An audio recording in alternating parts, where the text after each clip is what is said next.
Meet my friend Michelle Pirret. Forget about me. You're hearing her on her new CD, an aspiring jazz singer who lives in and loves the West Village. I feel like you're in the country in some parts of the city. It's not as overwhelming. The warmth of my kisses, my... Nooks, crannies, kind of a major league version of Schenectady Stockade. It's not as much commotion, and people actually have contact, you know. Little store owners remember who you are. It's much more of a neighborhood than a transient place. In New York, especially in the Village, you wander and discover. I kind of wandered in because I live around the corner, but I wanted to make homemade cards, thank you cards, for the DJs that were playing my CD.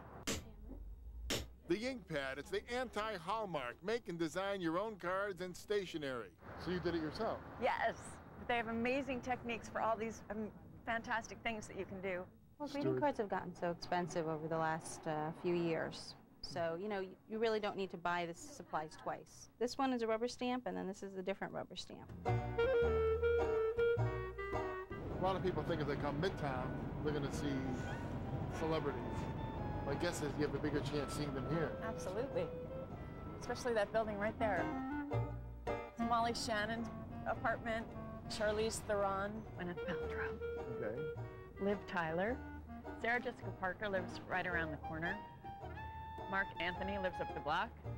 Nobody makes a big deal about it. You know, you see them all the time, and it's just how it is.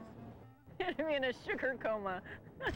Watch as this lady in pink races across the street to Magnolia. Everybody I talk to tells me about the Magnolia.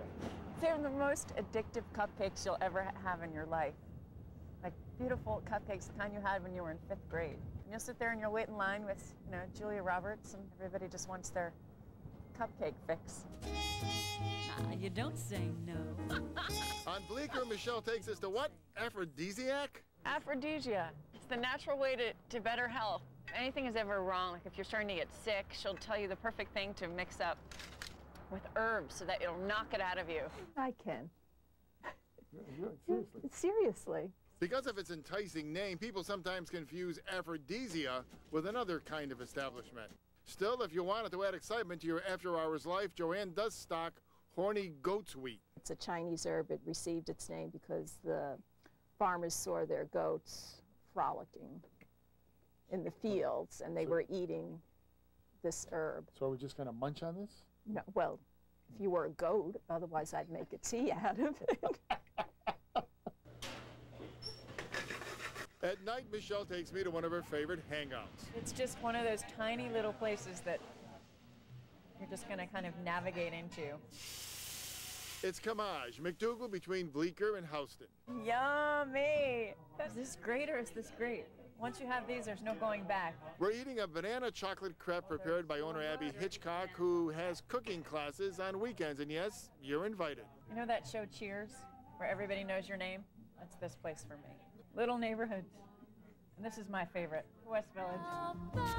Tonight at 11, a West Village place to buy colognes and perfumes, many of which you won't find anywhere else. It's a real find. From Manhattan in a neighborhood of New York, Dan DiNicola, Channel 6 News.